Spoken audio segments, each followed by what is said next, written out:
सबसे पहले आप सभी को गुड इवनिंग।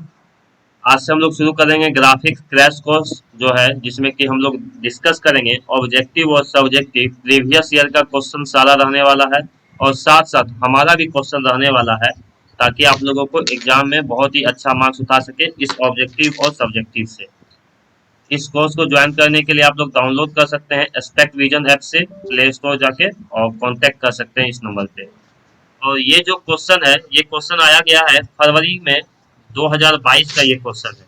ठीक है, फरवरी 2022 में यही क्वेश्चन आया था, और जिसका रिजल्ट अभी थोड़ा दिन पहले ही पब्लिश किया गया है।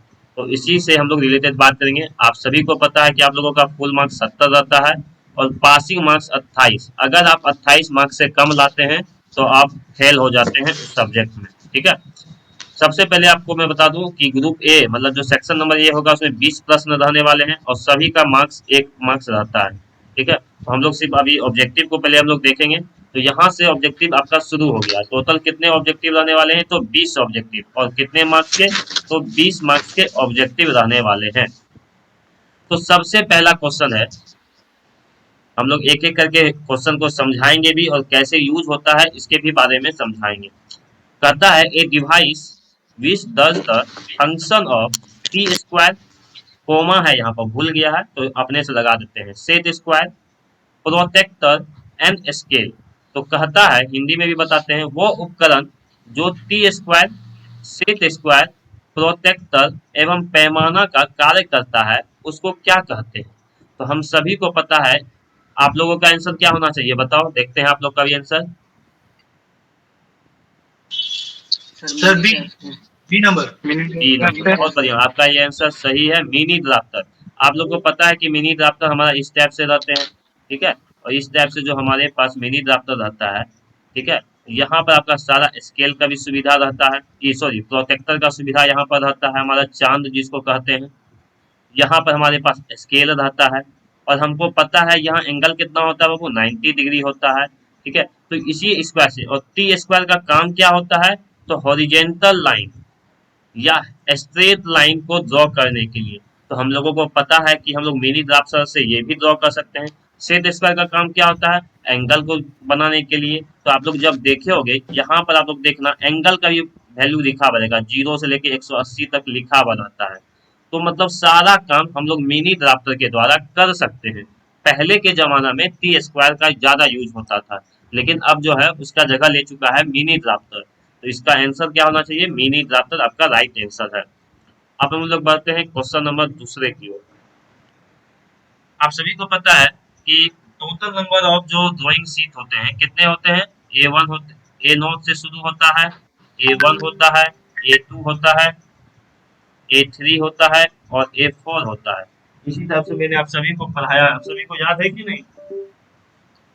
जब आप लोगों को ये मैंने पढ़ाया था, देखो उससे क्वेश्चन सेम क्वेश्चन पूछा है। तो आप लोग वहां पर देखे थे कि इसका मैंने दो चीजों के बारे में पढ़ाया था, एक ट्रिम्ड के बारे में और एक अनट्रिम्ड के बारे में पढ़ाया था, और सभी का साइज के बारे में बात किया था। तो आप लोग क्या करना है, सभी के साइज को याद कर लेना, क्योंकि देखो इस बार पूछा है A2, तो हो सकता है अगले बार A0 का पूछ दे, A3 का पूछ दे। ठीक है, इसलिए अब ये 6 को जो मैंने लिखाया है, दोनों को ट्रिम्ड और अनट्रिम्ड दोनों याद कर लेना है। तो यहाँ पर आपका पूछा गया है कि A2 साइज का डायमेंशन कितना होता है।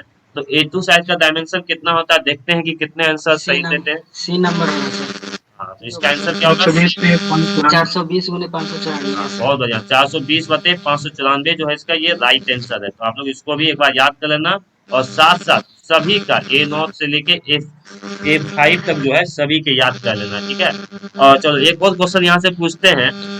सबसे लॉन्गेस्ट जो होता है, सबसे बड़ा ड्राइंग शीट कौन सा साइज का होता है?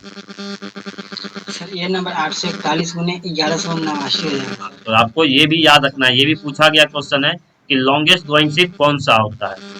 चलो अब हम लोग बढ़ते हैं क्वेश्चन नंबर तीसरे की ओर। देखो यहाँ पर इसका मतलब पता है क्या होता है? अभियंत्रण मतलब क्या होता है? अभियंत्रण मतलब क्या होता है? देखो इंजीनियरिंग होता है, उसका याद कर लेना है। ठीक है, कभी कभी पूछ देता है। और बहुत सारे बच्चे सिविल से आते हैं, सिविल का हिंदी क्या होता है पता है? असैनिक। सिविल इंजीनियरिंग बोल दिया, असैनिक अभियंत्रण। ठीक है, तो इस तरह से भी याद रखना। ठीक है, ये सब ऐसे चीज के लिए है। हम लोग बढ़ते हैं क्वेश्चन नंबर तीसरे की ओर। बहुत ही अच्छा ये क्वेश्चन पूछा है। In a compass lengthening bar is use to, length bar को हम लोग जो यूज करते हैं, लेंथनिंग बार को किसके लिए यूज करते हैं? हिंदी ऑल में ऑफ कहा दिस जाए, सर। कंपास में लंबक छड़ी, लंबाई बढ़ाने वाले छड़ का उपयोग किसके लिए किया जाता है? बताओ इसका answer. All of the sir. All of the sir. और कोई आंसर?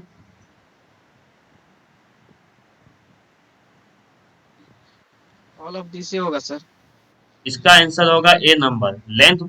लार्ज डायमीटर का अगर हम लोगों को यूज करना है, ठीक है, जैसे देखो कहा जाता है कि 150 mm से लगभग में, मतलब क्या हो गया, 15 सेंटीमीटर से अधिक लेंथ का हमको अगर सर्कल ड्रॉ करना है, ठीक है, तो उसके लिए हम लोग लेंथनिंग बार का यूज करते हैं। दूसरा कहा जाता है, अगर कहा जाए कि स्मॉल सर्कल हमको बनाना है, तो उसके लिए हम लोग क्या यूज करेंगे? मान के चलो 10 सेंटीमीटर का बनाना है या 5 सेंटीमीटर का बनाना है, तो उसके लिए एक आता है स्प्रिंग कंपास, ठीक है। अभी आप लोग के यूज के लिए नहीं, बस याद रखना है, ठीक है। तो उसके लिए हम लोग स्प्रिंग कंपास का भी यूज करते हैं, और ज्यादा लेंथ का, डायमीटर का अगर यूज करना है, तो उसके लिए हम लोग लेंथनिंग बार का यूज करते हैं। तो इसका राइट आंसर होगा ए नंबर, ठीक है। Okay sir. सर इसको रिपीट थोड़ा कीजिएगा सर। नेक्स्ट क्वेश्चन है हमारे पास, ये देखो ये भी एक सर अच्छा सुनिए ना। क्वेश्चन था कि कहाँ पर हम लोग in which dash is hello sir. Prefer containing the statement all dimension are in mm। हम लोग, आप लोगों को याद होगा, जब हम लोगों ने शीट लेआउट के बारे में पढ़ाया था, तो शीट लेआउट इस टाइप के होते हैं, और हम लोगों ने बताया था आप लोगों को बॉर्डर छोड़ने के लिए, ठीक है, बॉर्डर छोड़े थे, उसके बाद टाइटल ब्लॉक भी बनाए थे हम लोगों ने यहाँ पर, ठीक है, टाइटल ब्लॉक बनाया था हम लोगों ने। और मैंने कहा था कि आप लोगों को all dimension are in mm आप लोग यहाँ लिख सकते हैं, ठीक है। All dimension are in mm यहीं पर लिखा जाता है। और आप लोग को एक और चीज याद रखना है कि टाइटल ब्लॉक के डायमेंशन कितने होते हैं? कितना होता है? 165 गुना सर 80 के आवाज अप्रोक्स स्लो। पढ़ाई थे, ठीक है। इसको भी आप लोगों को याद रखना है। पहला तो ये क्वेश्चन हो गया। सर दूसरा है कि हाँ, सुनिए। हेलो सर 165 उन्हें 150 मेरे कॉलेज में पढ़ाया गया है सर। 150 गलत है, 150 नहीं होता है, ठीक है। 150 गलत है, ये कभी भी 150 नहीं होता। आप लोग कोई भी बुक जाके देखना, वहां पर इसी डायमेंशन में आपको मिलेगा, ठीक है। क्योंकि सर सीट में बनाते सीट में कॉलेज चेक हुआ था तो सर बोले थे 150 करने के लिए तो वही किए गए। नहीं नहीं, वो गलत है, ठीक है। 150 वो टीचर आपको अपने मन से बताया, जब आप बुक पढ़ोगे तो बुक में वहाँ इसी के अप्रोक्स में रहने वाला है, ठीक है। आप बहुत सारा बुक जब पढ़ोगे ओके तो ओके। उसमें कभी कहीं आपको ये भी रहेगा 170 गुना 7 भी रहने वाला है, ठीक है।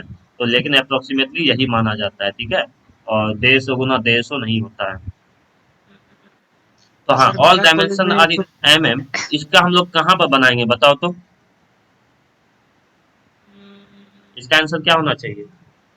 सर सर नहीं इसका आंसर होगा टाइटल ब्लॉक, ठीक है।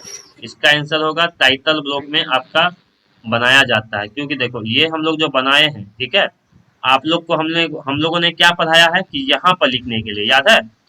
मैंने क्या पढ़ाया है? यहाँ पर लिखने के लिए। ध्यान से सुनना बात को, और समझो बात को कि क्वेश्चन किस हिसाब से बनाया गया, पहले मैं बता रहा हूँ, फिर से मैं इसको इरेज सा कर रहा हूँ ताकि आप लोगों को समझ सको, ठीक है। मैं दूसरे जगह समझाता हूँ। हम लोगों ने जो पढ़ा है टाइटल बुक इस टाइप से पढ़ा है।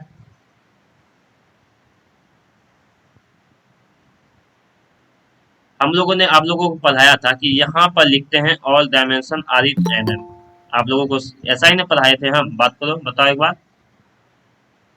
हम लोगों ने जो पढ़ाया था आप लोग को कि all dimension are in mm जो है यहाँ पर लिखा जाता है, और टाइटल ब्लॉक यहाँ रहता है। लेकिन आपके मन में एक क्वेश्चन आना चाहिए, सर टाइटल ब्लॉक तो यहाँ पर हुआ, फिर आप क्यों, कैसे इसका आंसर, इस क्वेश्चन का आंसर आप बोल रहे हैं कि टाइटल ब्लॉक यहाँ पर होना चाहिए, टाइटल ब्लॉक में होना चाहिए?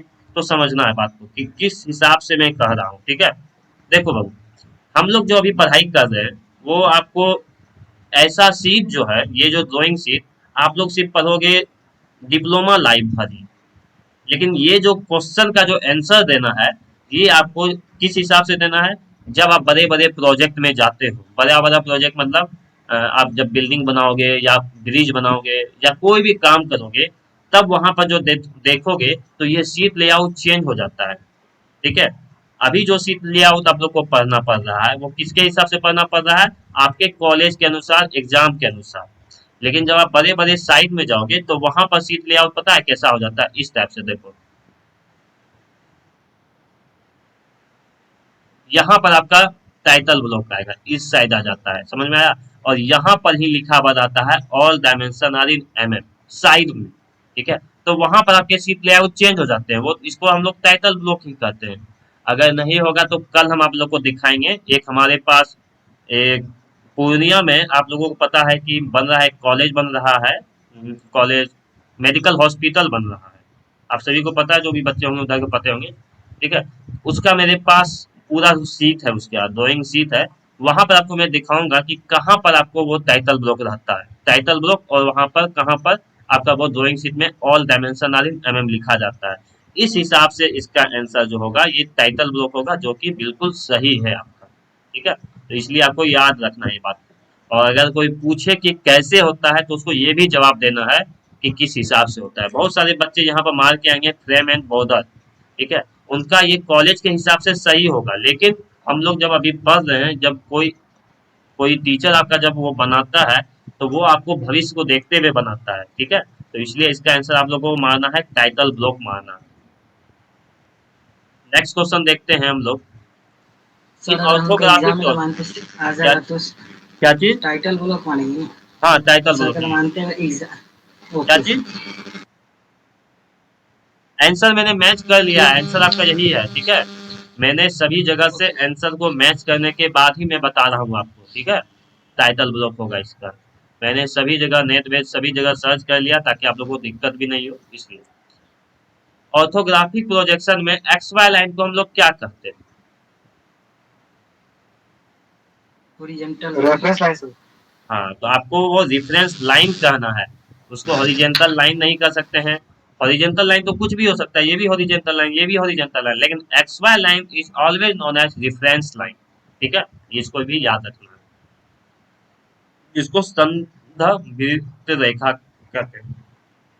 चलो, ये क्वेश्चन बहुत ही अच्छा है, आप लोगों को नहीं पढ़ाया गया होगा अभी तक। ये क्यों नहीं पढ़ाया गया है, लेकिन जो बच्चे मेरे वो लेक्चर पढ़े होंगे, कौन सा लेक्चर, मैंने ऑर्थोग्राफिक प्रोजेक्शन में पॉइंट के बारे में भी पढ़ाया है, लाइन के भी बारे में पढ़ाया है, और प्लेन के बारे में भी, जो आपके सिलेबस में नहीं है, फिर भी मैंने कहा था आपको कि आप लोग इसको पढ़ लेना। क्यों पढ़ लेना, तो उसी का देखो यहाँ रीजन है, क्योंकि ये सभी चीज पहले के सिलेबस में था। और टीचर को तो कितनों कुछ बता दो, जो वहाँ क्वेश्चन बनाते हैं कि अब सिलेबस चेंज हो गया है, उस हिसाब से क्वेश्चन बनाया जाए, तो ऐसा नहीं बनाया था क्वेश्चन, जैसे मन तैसे क्वेश्चन बना के दिया गया था। तो उसी हिसाब से आपको ये याद रखना है कि कोई भी चीजों का true shape of of an object can be obtain in the, इसका आंसर किसी को कुछ याद है तो बताओ, अगर कॉलेज में पढ़ाई हुआ है आप लोगों का तो। Anyone? Sir profile plan, profile plan sir. एक का आंसर आ रहा है प्रोफाइल प्लेन, चलो ये गलत है, आप बताओ। Vertical plane sir. Horizontal plane भी गलत है।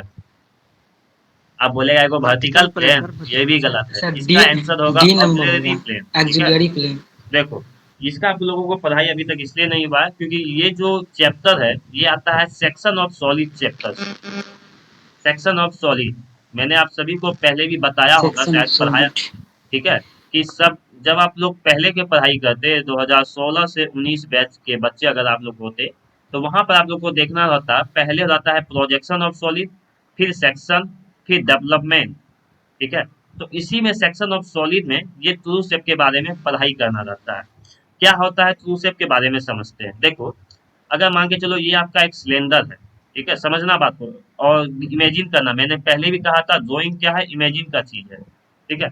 अभी आप सोचो, इमेजिन करो थोड़ा सा, बस सोचना आपके हाथ में एक सिलेंडर, मतलब समझ रहे ना, आपका घर का गैस है, गैस चूल्हा जो गैस करते हैं, ठीक है, जो बड़ा सा सिलेंडर है, उसको आप अगर यहाँ से सीधा काट दो, सीधा काटे, और ऊपर से देखोगे तब आपको अच्छे से दिखाई दे देगा कि हाँ चलो ये गोल है, ऐसा नजर आएगा कि नहीं, हाँ या नहीं, बताओ। Yes sir. ठीक है, तो आप कब काटे, जब आपने यस सीधा काट दिया तो आपको आसानी से पता चल गया, और आप लोगों ने ये भी बता दिया कि ऊपर से देखने के बाद कि हाँ सिलेंडर आपको ऐसा दिखाई देगा, मतलब ये ट्रू शेप आपको दिखाई दे रहा था। लेकिन अगर सोचो इसी को आप, ये आपका सिलेंडर हो गया, और अगर आप इसको इस तरीके से काटे, दूसरे तरीके से काट रहे हो, इस तरीके से इंक्लाइंड काटे, ठीक है, और तब आप जब ऊपर से देख के इसका इमेज बनाओगे यहाँ, क्योंकि हमको तो मेनली बनाना क्या है, प्लान बनाना रहता है, इसका सर आपको कैसा इलिप्स बनेगा, बनेगा, क्या चीज, इलिप्स बनेगा इसको जब काटेंगे तो। हाँ इसको बनेगा वो इलिप्स, लेकिन जब आप ऊपर से जब देखोगे और इसका इमेज जो बनेगा वो आपका बनेगा सिलेंडर, समझना बात को, क्योंकि देखो यहाँ पर यही मैं आपको समझाना चाह रहा हूँ, आपका जो आंसर आया कि जब इसको मैं तिरछा काटूंगा इलिप्स बनेगा, बहुत बढ़िया आपने कहा, लेकिन ये इलिप्स आपको कहाँ से दिखाई देगा पता है, ये इलिप्स आपको सामने से नहीं दिखाई देगा, ऊपर से जब देखोगे, और जब हम लोग बनाते क्या है, प्लान बनाते हैं, नीचे का टॉप व्यू बनाते हैं, तो टॉप व्यू में आपको इलिप्स नहीं दिखाई देगा, इलिप्स आपको यहाँ सर्कल ही दिखाई देगा, तो क्या बताओ ये ट्रू शेप हुआ या नहीं हुआ, बताओ तो,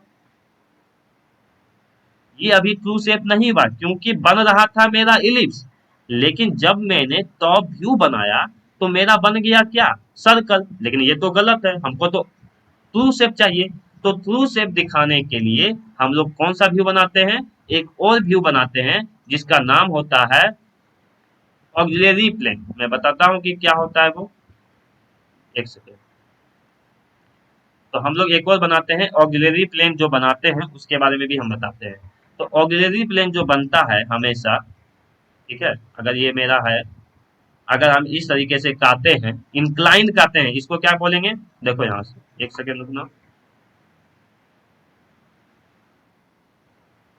इसको हम लोग क्या कहते हैं,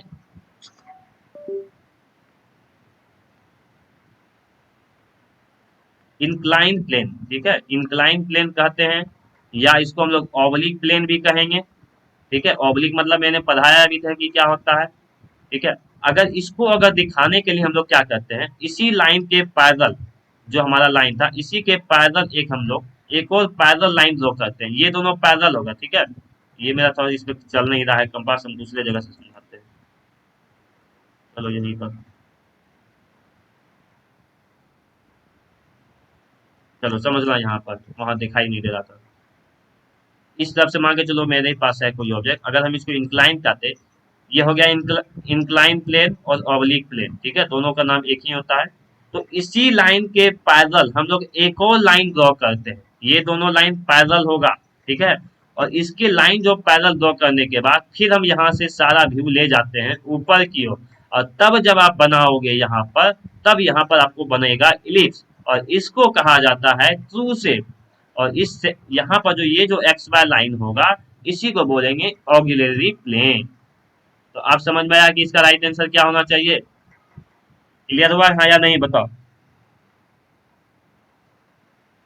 क्लियर है यहाँ तक, चलो, तो आपको ये याद रखना है कि इस क्वेश्चन में आंसर क्या होगा, तो ऑक्सिलरी प्लेन आंसर होगा, और ये भी पूछा जाता है कि ऑक्सिलरी प्लेन किसके पैरेलल लाइन ड्रॉ किया जाता है, तो इंक्लाइन सरफेस के पैरेलल, किसके किसके पैरेलल होता है, देखो या तो इंक्लाइन सरफेस के पैरेलल, या तो ऑब्लिक प्लेन के पैरेलल, या तो कटिंग प्लेन के पैरेलल, तीनों आंसर सही है इसका, तीनों एक ही मतलब करता है, एक ही लाइन के बारे में दिखाता है, ठीक है, तो ये आपको याद रखना है, बहुत ही इंपॉर्टेंट क्वेश्चन था ये, ठीक है, चलो नेक्स्ट क्वेश्चन की ओर हम लोग देखते हैं, in first angle projection method relative position of the object plane and observer are, बताओ इसका आंसर क्या होगा,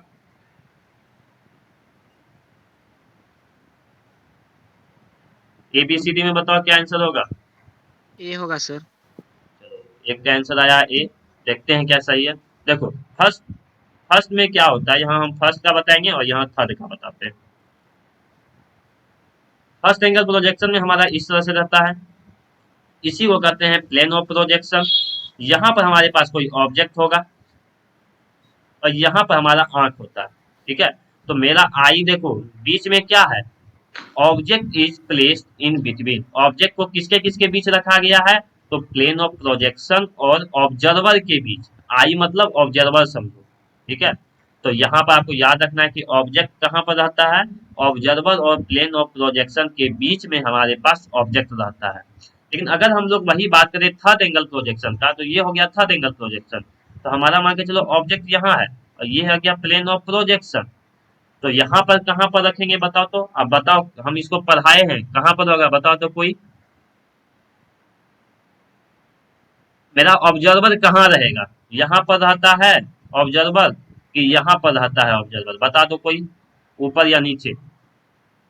सर ऊपर रहता है, ऊपर। हाँ, तो ये भी मैंने पढ़ाया है कि थर्ड एंगल यस सर, आप प्रोजेक्शन पढ़ाए। में ऑब्जर्वर क्या, प्लेन ऑफ प्रोजेक्शन बीच में आ जाता है ऑब्जर्वर के बीच, ऑब्जर्वर और ऑब्जेक्ट के बीच में प्लेन ऑफ प्रोजेक्शन आता है, और इस प्लेन ऑफ प्रोजेक्शन को हम लोग क्या मानते हैं, ट्रांसपेरेंट मानते इसको हैं। पहले ट्रांसपेरेंट मान लेते हाँ, हैं। और इसको हम लोग क्या मानते हैं, ये हम लोग क्या कहते हैं, ट्रांसपेरेंट नहीं, एक बोलो ओपेक के नाम से जानते हैं, ओपेक मतलब जिसके आर पार नहीं देख सकते हैं। तो ये भी पूछा गया है क्वेश्चन कि थर्ड एंगल प्रोजेक्शन में प्लेन ऑफ प्रोजेक्शन ट्रांसपेरेंट होता है या ओपेक होता है या ट्रांसलूसेंट होता है, तो आपका आंसर क्या होना चाहिए, ट्रांसपेरेंट होता है, और फर्स्ट एंगल प्रोजेक्शन में ओपेक होता है।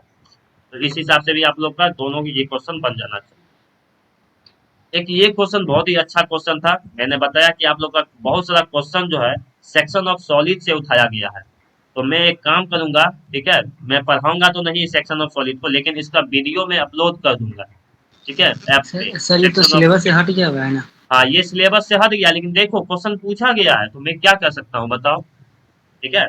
मैं सर तो आप पढ़ा देखो दीजिए जब सर। मैं ये चैप्टर पहले होता था पढ़ाई तो मैं इसको पढ़ाता था, ऐसा नहीं था मैं पढ़ा, तो मैं इसको पढ़ा के अच्छे से समझाया भी और क्वेश्चन भी सॉल्व कराया, लेकिन जब ये अभी भी पूछा जा रहा है तो आप लोग भी इसको थोड़ा देख लेना।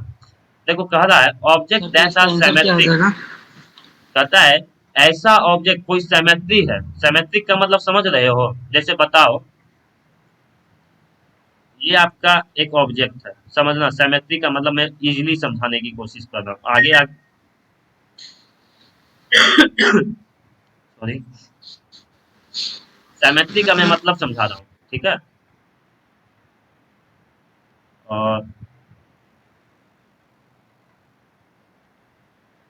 इन दोनों ऑब्जेक्ट में कौन सा ऑब्जेक्ट सिमेट्रिकल है और सिमेट्रिक, देखो वर्ड में इससे समझो, सिमेट्रिकल और अनसिमेट्रिकल, इन दोनों का मतलब समझा रहे हैं, ठीक है। सिमेट्रिकल का मतलब क्या होता है, इस ऑब्जेक्ट को आप कहीं से भी काटो, एक देखो हम यहाँ से काट रहे हैं, पहले कहाँ से काटते हैं, तो ये हो गया आपका वाई वाई, इसको क्या बोलेंगे वाई वाई एक्सिस, ठीक है। इसको हम यहाँ से काटे, अब काटने के बाद काट के सोचो हाफ कर दिए, अलग अलग निकाल दिए हैं, तो क्या ये ऐसा दिखाई देगा, हाँ या नहीं बताओ, हाँ या नहीं, यस सर। क्लियर यहाँ तक समझने में। इसको कैसे काटते हैं बाबू, तो वाई वाई से काटते हैं। तो देखो तो इस ऑब्जेक्ट को जब आपने वाई वाई से काटा तो ये हाफ हुआ कि नहीं हुआ है, हाँ या नहीं बताओ, हाफ मतलब क्या, हाँ। अलग अलग दो भाग हो गया कि नहीं है। लेकिन इसी टी यस सर। सेक्शन को आप ऐसे काटो, इस तरीके से काटो, एक्स एक्स से काटो, अब देखो पिक्चर इसका कैसे बनता है। अब बताओ तो क्या ये, अब ये हाफ हाफ हुआ या नहीं हुआ, हाँ या नहीं, नहीं तो नहीं। यहाँ पर मेरा सिमेट्रिक हाफ नहीं हुआ, यहाँ हाफ नहीं हुआ, लेकिन यहाँ हाफ हो गया, तो इस टी सेक्शन को क्या कैसे पढ़ना है, ये जो इसको कौन सा बोलेंगे, इसको टी सेक्शन के जैसे नजर आ रहा है, ठीक है, तो इसको बोलेंगे कि ये सिमेट्रिकल है। तो पूछेगा क्वेश्चन किसके अबाउट सिमेट्रिकल है, तो ये वाई वाई के सिमेट्रिकल है, एक्स एक्स के सिमेट्रिकल नहीं है। तो ऐसा ऑब्जेक्ट जिसको हम किसी लाइन से काटे और वो हाफ हाफ हो जाए तो उसको बोलेंगे सिमेट्रिकल। अब बताओ तो ये एल शेप जो नजर आ रहा है, इसको देखो पहले का तो वाई वाई से काटो, इसको देखो वाई वाई से काटे, ठीक है, वाई वाई एक्सेल से काटे, तो कैसा पिक्चर बनेगा, देखो तो ऐसे बना पहला ये। अब इसको एक्स एक्स से काटो तो कैसा पिक्चर बनेगा, क्या बताओ तो, ये हो गया आपका वाई वाई और ये हो गया एक्स एक्स, क्या बताओ तो दोनों हमें अभी हाफ हो रहा है क्या, वाई वाई या एक्स एक्स कहीं पर भी हाफ लग रहा है आपको, हाँ या नहीं बताओ तो। नहीं सर। मतलब इसका क्या हुआ, ये ऑब्जेक्ट न ही वाई वाई के अबाउट सिमेट्रिकल है, न ही एक्स एक्स के अबाउट सिमेट्रिकल है, तो ये कैसा सिमेट्रिकल हो गया, अनसिमेट्रिकल हो गया, मतलब ये किसी के अबाउट सिमेट्रिकल नहीं है। लेकिन ये जो टी सेक्शन था ये एक के अबाउट सिमेट्रिकल है, किसके अबाउट, तो वाई वाई के अबाउट सिमेट्रिकल है, और एक्स एक्स के अबाउट सिमेट्रिकल नहीं है ये। तो इसी को कहा जाता है सिमेट्रिकल और अनसिमेट्रिकल सेक्शन के नाम से जानते हैं हम लोग। लेकिन क्वेश्चन पूछा है हमसे कि ऐसा ऑब्जेक्ट जो कि सिमेट्रिकल हो, ठीक है, तो उसको हम लोग किस टाइप ऑफ सेक्शन से हम लोग दिखा सकते हैं। तो हम लोग को यहाँ पर आपको याद रखना पड़ेगा, इसका जो आंसर होगा यहाँ पर बी। कौन सा आंसर होना चाहिए? B, half section. हाँ, तो इसका होगा हाफ सेक्शन के अबाउट हम लोग, ठीक है। देखो ये जो सेक्शन जो होता है ना, बहुत सारे टाइप का होता है, बताते हैं टाइप याद रखना आप लोग। एक होता है फुल सेक्शन, एक होता है हाफ सेक्शन, ठीक है, एक होता है ऑफसेट सेक्शन, एक होता है रिवॉल्व सेक्शन, और एक होता है ऑक्सिलरी सेक्शन, और बहुत सारे होते हैं, मेन आपको इतना दिमाग में रखना है, ठीक है।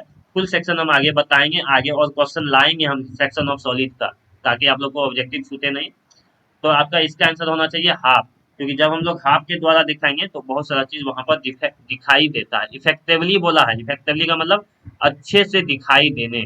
इसका हिंदी देख लो, यदि वस्तु समित सममित जो भी हो, तो इस प्रकार के कार्ड का उपयोग करते हुए प्रभावी रूप से, प्रभावी मतलब हम अच्छे तरीके से उसको दिखा सकते हैं, तो उसका होता है अर्ध कर्द, ठीक है, कार्ड।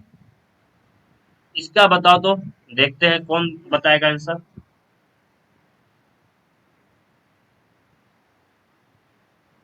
डी होगा सर, डी। एक का आंसर आया है डी, और बताओ।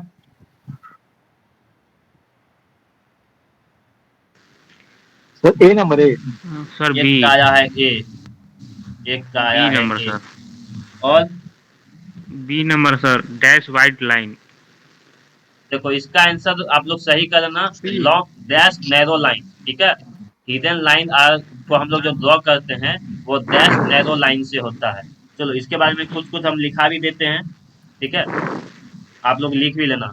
अगर आप लोग को पूछा गया कंटिन्यूअस वाइड लाइंस, इससे हम लोग किसको दिखाते हैं, तो इसका आंसर होगा विजिबल एज से हम लोग दिखाएंगे। विजिबल एज को इससे दिखाते हैं, विजिबल आउटलाइन से इसको दिखाते हैं, ठीक है। और अगर आपसे पूछ दे डैश नैरो लाइन, जो अभी ऑप्शन में दिया हुआ अभी आप लोग नजर आ रहा है, इससे हम लोग क्या क्या दिखाते हैं, तो हिडन एज को दिखाएंगे। हिडन अगर एज का बात करेगा उसको भी दिखाएंगे, और हिडन लाइंस को भी हम लोग दिखाते हैं, ठीक है। तो आप लोगों का ये लाइन आंसर सही होगा ए नंबर, ठीक है। बहुत सारे बच्चे यहाँ गलती करके आए थे। एक और हमारे पास डॉटेड लाइन से क्या होता है सर? डॉटेड लाइन के बारे में, यस सर। देखो डॉटेड लाइन को ही यूज बोला जाता है long dash dotted narrow line.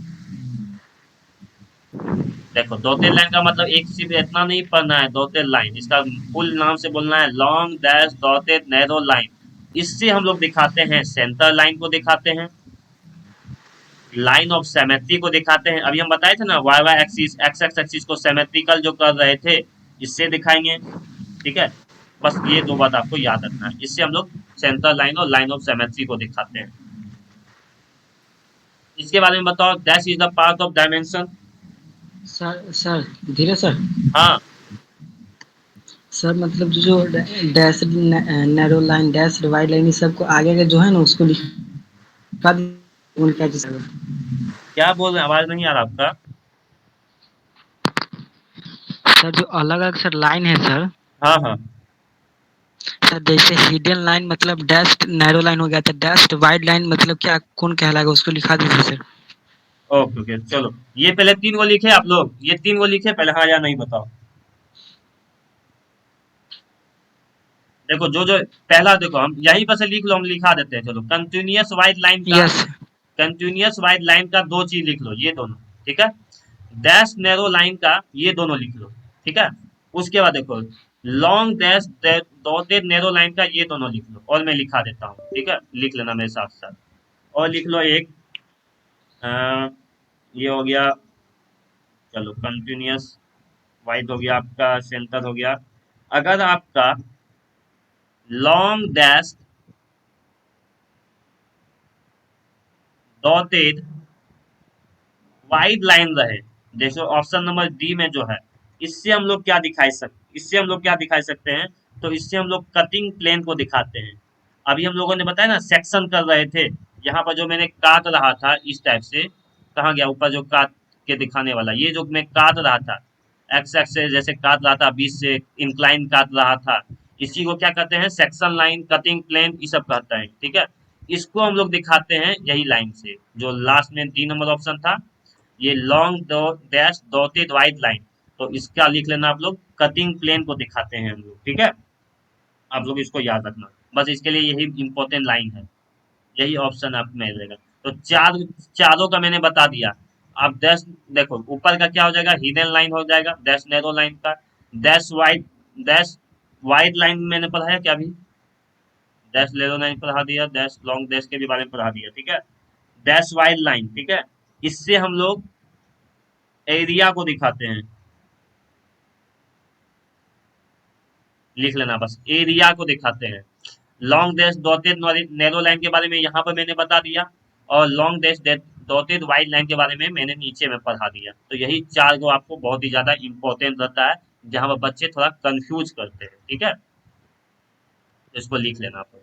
चलो इसका बताओ तो आप लोग,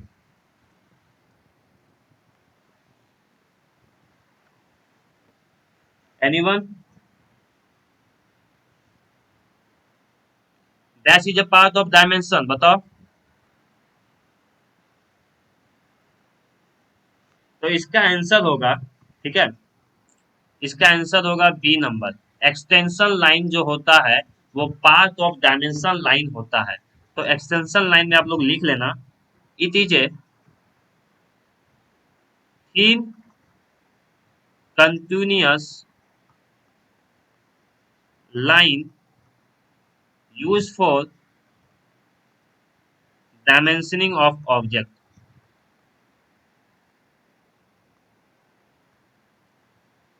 डायमेंशनिंग ऑफ ऑब्जेक्ट के बारे में हम लोग इसके दिखाते हैं। ठीक है, तो हमारे पास ये 10 ऑब्जेक्टिव आप लोगों को दिमाग में रहना चाहिए। ठीक है, और कल चलेगा तब 11 से 20। चलो एक और बता देते थोड़ा हैं। स्कोर कीजिए ना सर, हाँ चलो ऊपर लिख लो एक सर बार। लिखना है। ओके सर पीडीएफ भी ग्रुप में सेंड कर दीजिएगा सर। ठीक है, सर जो पढ़ स्क्रीनशॉट ले लो। इसका पीडीएफ सर हम शेयर कर जितना देंगे। पढ़ा है सब, हाँ सर पीडीएफ डाल दीजिए इसको। चलो एक और क्वेश्चन पूछते हैं आप लोग से, इसका आंसर देखते हैं कौन कौन देता है बच्चे। मैंने पढ़ाया था वैसे, शॉर्ट ब्रेक लाइन, इसको हम लोग क्या चीज के लिए यूज करते हैं बताओ तो।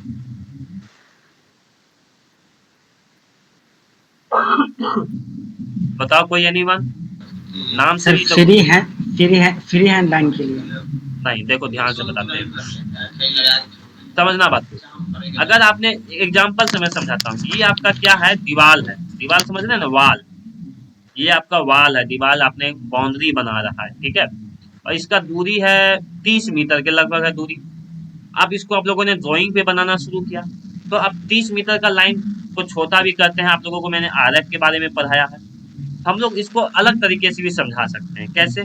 हम लोगों ने थोड़ा सा लाइन बनाया इस तरीके से, और यहाँ पर क्या किया, ठीक है, एक ब्रेक लाइन होता है, इस तरीके से हम लोगों ने दिखा दिया। तो इसका मतलब क्या हो गया, ठीक है, ये ब्रेक लाइन समझो बात को। ठीक है, ये ब्रेक लाइन हो गया। इसका मतलब ये इधर से जो वाल था ये चले जा रहा है, और इधर से भी जो वाल है वो चले जा रहा है, और बस बीच में क्या करेंगे, डायमेंशन लिख देंगे। मतलब शॉर्ट ब्रेक लाइन को हम लोग यूज करते हैं सिर्फ ऑब्जेक्ट को ब्रेक करने के लिए। ठीक है, या उसको शॉर्ट लेंथ में दिखाने के लिए हम लोग शॉर्ट ब्रेक लाइन का यूज करते हैं। ठीक है, कोई बड़ा चीज होगा तो उसको शॉर्ट ब्रेक करके हम लोग दिखा सकते हैं, इसलिए शॉर्ट ब्रेक लाइन का यूज करता है। अगर आपसे पूछे कि शॉर्ट ब्रेक लाइन का थीन लाइन होगा या थिक लाइन होगा, तो इसको हम लोग बोला जाता है थीन लाइन। ठीक है, आपको इस तरीके से याद रखना है। एक्सटेंशन लाइन भी हो गया थीन, शॉर्ट ब्रेक लाइन भी हो गया थीन। अगर डायमेंशन लाइन का बात करें, सिर्फ और सिर्फ डायमेंशन, एक्सटेंशन लाइन नहीं बोल रहे, सिर्फ और सिर्फ डायमेंशन लाइन के बारे में बात करें, तो डायमेंशन लाइन कैसा होगा, तो डायमेंशन लाइन भी जो होता है थीन लाइन होता है और कंटिन्यूअस होता है। थीन कंटिन्यूअस लाइन होता है, जो कि सिर्फ डायमेंशन के बारे में बताता है। ठीक है, एक और क्वेश्चन आपको हम बताते हैं, ठीक है, लिख लेना मेरे साथ साथ पॉइंट वाइज करके, ठीक है। द लाइन किस में बता रहे हैं, लिखा रहे हैं डायमेंशन लाइन में। The line terminate in arrowhead where dimension line meet the extension line। Dimension line के बारे में हम लोगों को पता है कि अगर मान लो ये लेंथ है, हमको इसको दिखाना है, तो हम लोग क्या करते हैं, एरो के द्वारा दिखाते हैं। और एरो के द्वारा ही हम लोग क्या करते हैं, यहाँ पर एरो के द्वारा कि यहाँ टर्मिनेट, टर्मिनेट मतलब खत्म हो जाना, लाइन अब खत्म हो गया, तो यही लाइन क्या होता है, जहाँ पर एक्सटेंशन लाइन भी मीट करता है, इसी को कहा जाता है डायमेंशन लाइन के नाम से। और ये हमेशा थीन कंटिन्यूअस लाइन होता है, थीन कंटिन्यूअस लाइन के बराबर होता है, ठीक है। तो ये लाइन याद आपको रहना चाहिए। इसका बता दो कोई एनीवन। सर ऊपर लीजिए ना सर थोड़ा सा। सर थोड़ा सर ये जो लिखे थीम कंटिन्यूअस लाइन सर किसका है, सेंट्रोइड का है सर? नहीं नहीं, ये है आपको इसका ही डायमेंशन लाइन का ही है। ये डायमेंशन लाइन का ही है। हाँ, थीन कंटिन्यूअस लाइन को डायमेंशन, मैंने अभी क्या बताया, एक सेकंड रुकना, ठीक है। अभी मैंने बताया क्या एक्सटेंशन लाइन भी थीन कंटिन्यूअस लाइन होगा, शॉर्ट ब्रेक लाइन भी थीन लाइन कंटिन्यूअस लाइन होगा, और डायमेंशन लाइन भी थीन कंटिन्यूअस लाइन ही होगा। तीनों का थीन ही होता है, पतला ही होता है, मोटा नहीं होगा वो, ठीक है।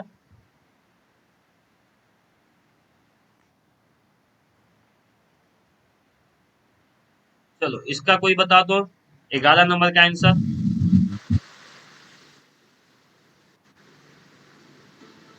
कोई भी बताओ जल्दी से, आंसर इसका क्या होना चाहिए। BIS recommends the dimension value for diameter of a circle।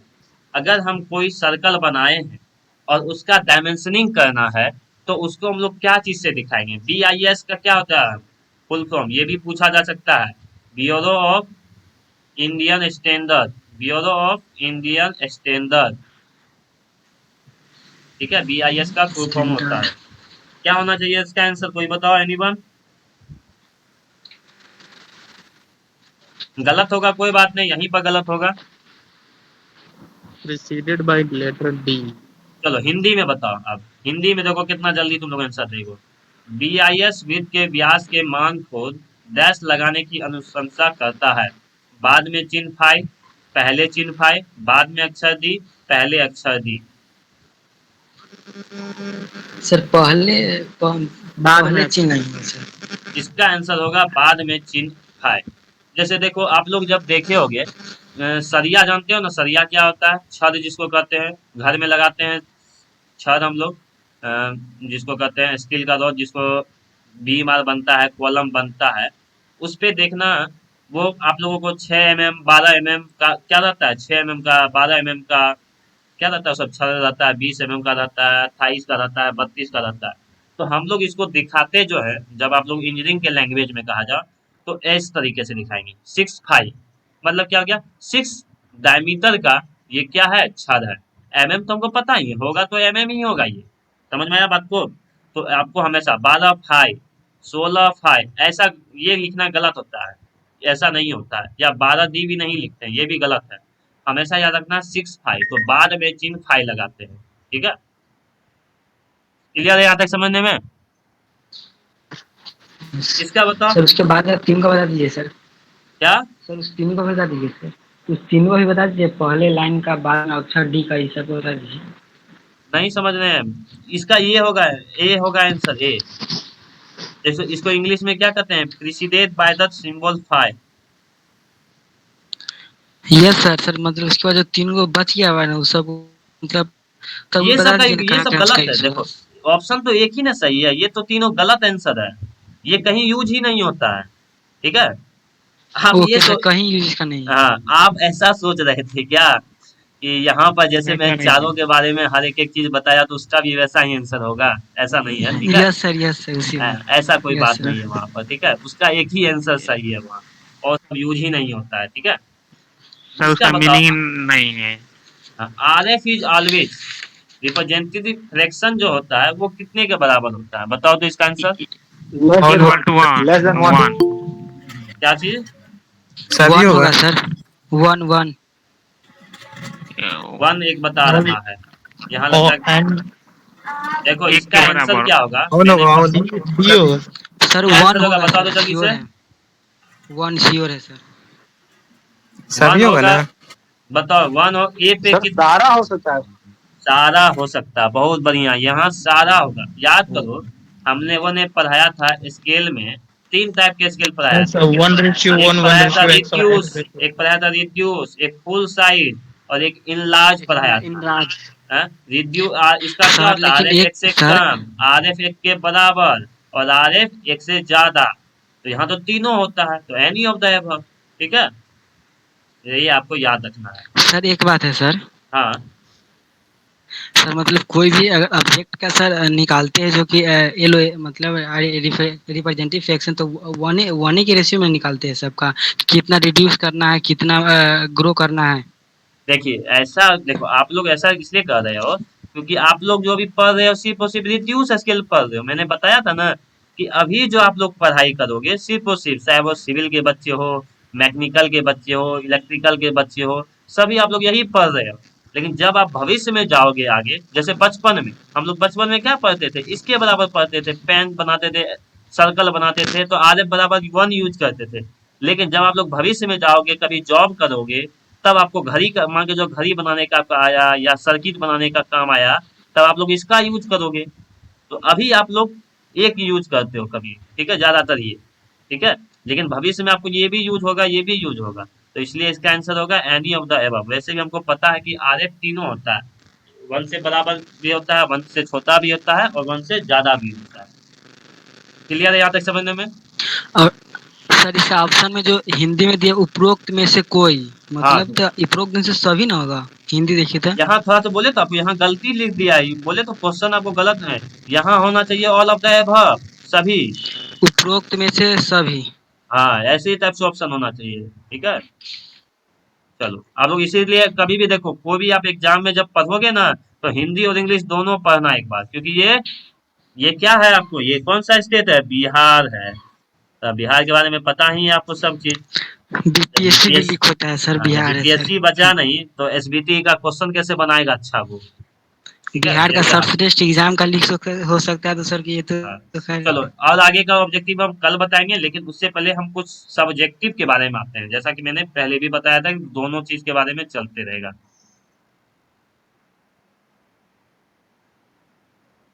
देखो ये है सब्जेक्टिव, 4 गुना 5 मार्क का आपके पास रहता है, सभी 5 प्रश्नों के उत्तर देने रहते हैं। तो क्या बताओ, इसमें से मैंने क्या नहीं पढ़ाया है, बताओ इन चारों में से क्या आपसे ये चारों बन जाना चाहिए, हाँ या नहीं? यस सब बन जाएगा। कि फुल हाँ साइज सर। स्केल क्या होता है, इनलार्जिंग और इंक्रीजिंग स्केल क्या अभी होता है। अभी डिस्कस किए सर। हाँ, अब ये मैंने पहले भी डिस्कस किया, तो ये चारों आपको लिखना है। तो एक और मैं बता देता हूँ, अब मैं बताने देखो इस क्लास का मेन मोटिव क्या है, मैं तो पढ़ाया हूँ आपको, यहाँ मैं ये कह के नहीं निकलूंगा, पढ़ा दिया हूँ तो लिख लेना। मैं यहाँ ये टिप्स देने आया हूँ कि आपको जब ऐसा क्वेश्चन आएगा सब्जेक्टिव में, तो आपको किस हिसाब से बनाना है एग्जाम में। मान के चलो फुल साइज स्केल के बारे में दिया, तो सबसे पहले आप लोग क्या लिखोगे, इसका डिफिनेशन, जो मैंने दिखाया था क्लास में, ठीक है। सबसे पहले क्या लिखोगे, इसका डिफिनेशन, कम से कम 3 लाइन का, 3 लाइन आराम से बताना चाहिए। उसके बाद लाइन छोड़ के उसके बाद लिखोगे ये कि इसका आर एफ कितना होता है, तो इसका आर एफ 1 के बराबर होता है। उसके बाद ये आर एफ के बारे में जो लिखोगे, तो पहले यहाँ आर एफ का फॉर्मूला लिखोगे, ठीक है, drawing length by actual length होता है, तब जाके यहाँ पर लिखना है 1, ठीक है। उसके बाद फिर बताना है एक एग्जाम्पल लेके, टेक ए एग्जाम्पल, ठीक है, एग्जाम्पल लेना है पहले। एग्जाम्पल में बताना है कि let the distance of my pen, या कोई भी पेन का जो है मान लेना 10 सेंटीमीटर है, और ये फिर ये क्या हो गया, एक्चुअल लेंथ हो गया आपका। फिर आप बताओगे इसके बाद ड्राइंग लेंथ भी बताना, इसका 10 सेंटीमीटर मैंने ड्रॉ किया। उसके बाद फिर निकाल के दिखाओगे आर एफ 10/10, फिर आएगा 1, ठीक है। फिर बताओगे हैं this is a full size image because R F is equal to 1। तो इस हिसाब से आप फिगर भी ड्रॉ कर सकते हो। एक ऐसा फिगर बना दोगे, 10 सेंटीमीटर लिख दोगे, यहाँ लिख दोगे ग्राउंड एक्चुअल लेंथ, फिर 10 सेंटीमीटर का बनाओगे, फिर यहाँ लिख दोगे मैप लेंथ या ड्राइंग लेंथ, फिर तब आर एफ निकालोगे। तो मतलब आपको ये कितने मार्क्स का क्वेश्चन है, ये 4 मार्क्स का क्वेश्चन है, क्योंकि एक क्वेश्चन का मार्क्स रहेगा 4। तो 1 मार्क्स लाने के लिए तो सिर्फ ऐसा नहीं करना कि 3 लाइन का डिफिनेशन लिख के आ जाना, आपको कुछ एक्स्ट्रा भी लिख के आना है। जैसे मैंने अभी बताया कि आपको एग्जाम्पल के साथ थोड़े से फिगर को भी बनाना है, तब आपको उसको दिखाना है, ठीक है। तो आप यहाँ पर से ये चारों क्वेश्चन आपको बना के आना है अच्छे तरीके से। तो आप लोग आज घर पे क्या करोगे, प्रैक्टिस करोगे इसको अच्छे तरीके से, और मेरे नंबर पे भेजोगे कि आप लोगों ने कम से कम, हम देखना चाहेंगे ये 4 क्वेश्चन से सिर्फ 2 पेज भरा हुआ होना चाहिए। मतलब ये चारों क्वेश्चन से 2 पेज के लगभग हो जाना चाहिए, ठीक है। तो इस हिसाब से आपको आज बना के मेरे नंबर पे कल शाम तक में भेजना है। कल शाम में कितना, 5 बजे से पहले ही, ठीक है। चलो एक और क्वेश्चन देखते हैं। सर अदर एक्सप्लेन, ऑब्जेक्टिव कब होगा सर? कल भी नहीं, यही इसी टाइम 5 से 6, ठीक है। 5 से 6 कल ओके फिर होगा। ओके जो सर 12 तक ऑब्जेक्टिव हुआ है ना, 8 ऑब्जेक्टिव जी और प्लस 2 ऑब्जेक्टिव और कल लाएंगे। 10 ऑब्जेक्टिव का मेरा डेली टारगेट है, और 2 क्वेश्चन के लगभग डेली टारगेट रहेगा। ये आपको एक्स्ट्रा क्रैश कोर्स के हिसाब से दिया जाएगा, ठीक है। चलो, extra explain orthographic projection with NEET sketch. और आप लोगों ने जब मेरा ऑर्थोग्राफिक प्रोजेक्शन का पहला लेक्चर देखा होगा, तो उसमें मैंने बताया है होगा अच्छे तरीके से कि कहाँ पर प्लेन ऑफ प्रोजेक्शन होता है। इस टाइप से प्लेन ऑफ प्रोजेक्शन का मैंने पिक्चर बनाया था, मैंने यहाँ एक ऑब्जर्वर बनाया था, ठीक है। यहाँ पर मैंने ऑब्जेक्ट रखा था, यहाँ ऑब्जर्वर बनाया था, फिर यहाँ से मैंने आपको एक रे निकालते हुए दिखाया था, और यहाँ पर जाके रे प्रोजेक्ट हुआ था। याद है ऐसा प्रोजेक्ट आपको, जो पढ़े होंगे ऑर्थोग्राफिक यस प्रोजेक्शन का सर पहला लेक्चर। तो हाँ ये सर। आप, यस सर यस ये, सर याद है। ये आपका हो गया स्केच। और उसके बाद आपको डिफाइन करना है ऑर्थोग्राफिक प्रोजेक्शन। फिर समझ में आया बात को। तो ऑर्थो यस देखो, सर इसमें बच्चे आपको मैं एक और टिप्स देता हूँ, पेज भरने का तरीका और कैसे आप लोगों को काम आएगा। एक सेकेंड।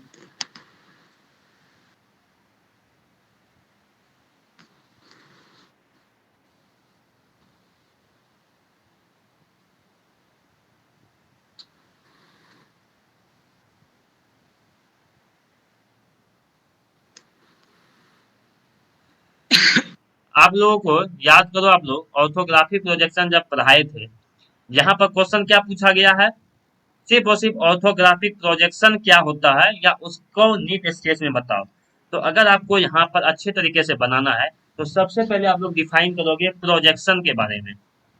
किसके बारे में बाबू, प्रोजेक्शन के बारे में। प्रोजेक्शन को डिफाइन करना, जो मैंने लिखाया है डिफिनेशन।